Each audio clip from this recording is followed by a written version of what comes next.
Due to growing up in the 1970s, whenever anyone mentions meditation, I think of hippies.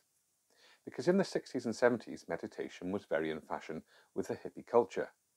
So when I did my CBT training decades later, I was surprised to be offered a course on mindfulness meditation.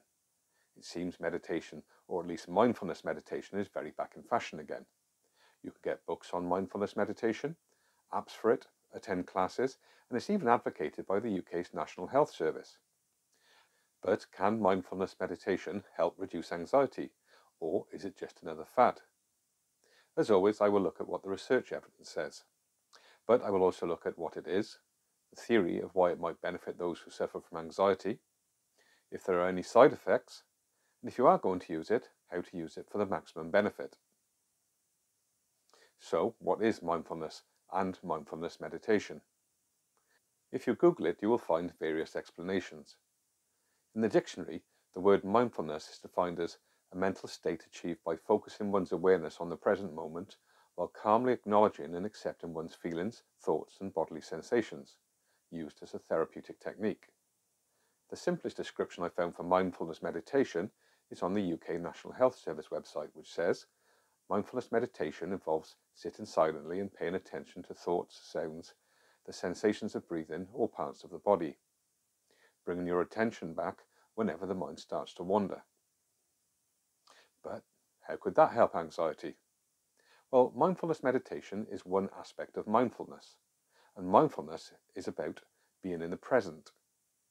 People who suffer anxiety often find that their mind is in the future, imagining some terrible scenario, whether it's a panic attack, a horrid illness, or them saying or doing something stupid. The anxiety isn't caused by what is happening now, in the moment, but what they anticipate could happen in the future. Their mind is always extremely busy with negative or catastrophic thoughts. It just doesn't get any rest. But learning mindfulness meditation can give it a rest. Although mindfulness meditation has its roots in ancient Eastern philosophy and Buddhism, modern mindfulness meditation is typically not linked to any sort of spirituality or religion.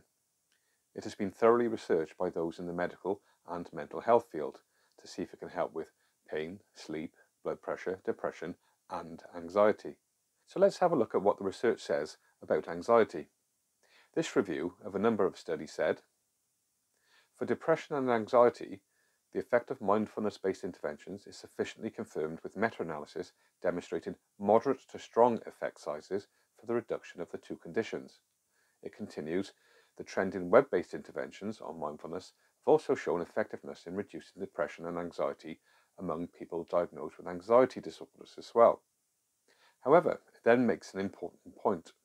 It says it was unclear, however, whether the benefits of mindfulness practices as a standalone intervention still exist, as it's difficult to dismantle the effects from social interaction and psychoeducation, which are the other components integrated in many mindfulness-based interventions, for example MBCT, from standalone mindfulness practices. MBCT is mindfulness-based cognitive therapy, and psychoeducation means learning how anxiety works, basically what I teach in many of my videos. It then goes on to say, a recent meta-analysis has demonstrated that even mindfulness practice itself had small to medium effects on both anxiety and depression. So the message is that on its own, mindfulness meditation can have a small to medium effect for anxiety. But when combined with other therapies like CBT, it can have a moderate to strong effect on anxiety. So it's best to use mindfulness meditation in conjunction with another therapy. Mindfulness is a significant component of dialectical behavior therapy, acceptance and commitment therapy, and it's also used by many CBT therapists. By the way, I'll be making some videos on ACT in the near future, so make sure you subscribe and click on the notification bell. But is mindfulness meditation suitable for everyone? One report I read said that around 8% of people have negative effects from mindfulness meditation.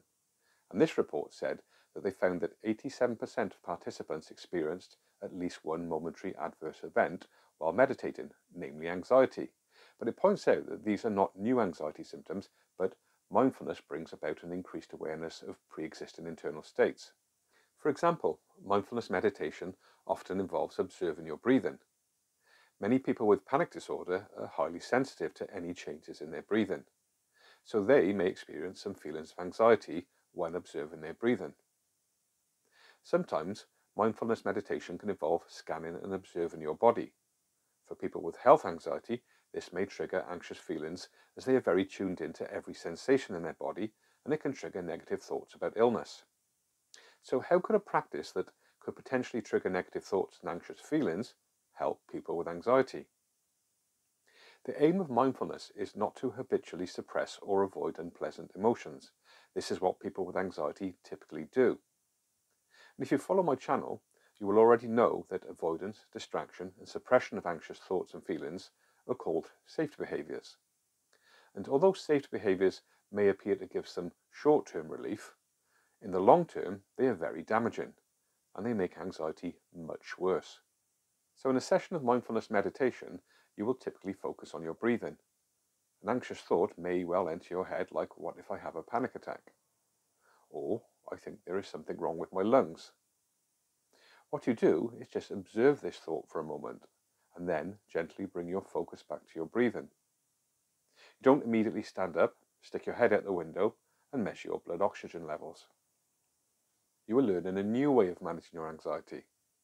It's about observing and accepting it, instead of suppressing or fighting it.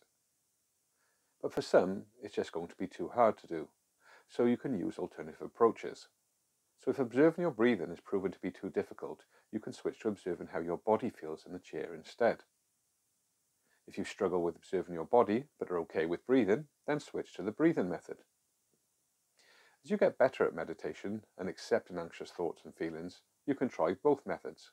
Mindfulness meditation should not be a battle against your anxiety. Neither should it be considered as a weapon in the fight against anxiety.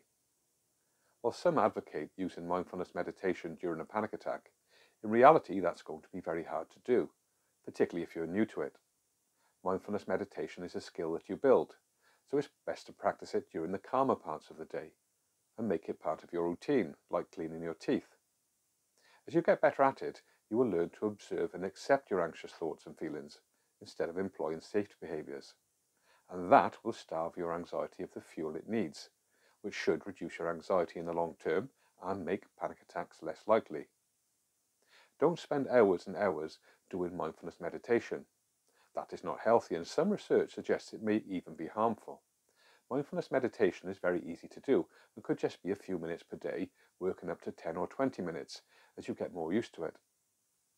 So in summary, mindfulness meditation can help anxiety, but it works better if combined with other therapies like CBT, ACT or DBT.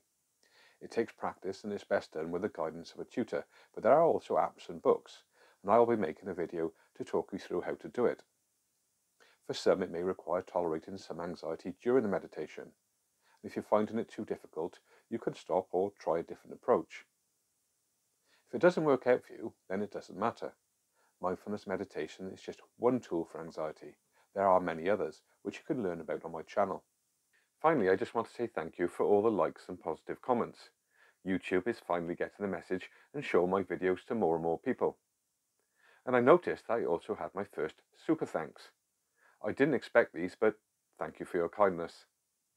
I will use some of that money to expand my already extensive library on anxiety. And what I learn, I will share with you in my videos.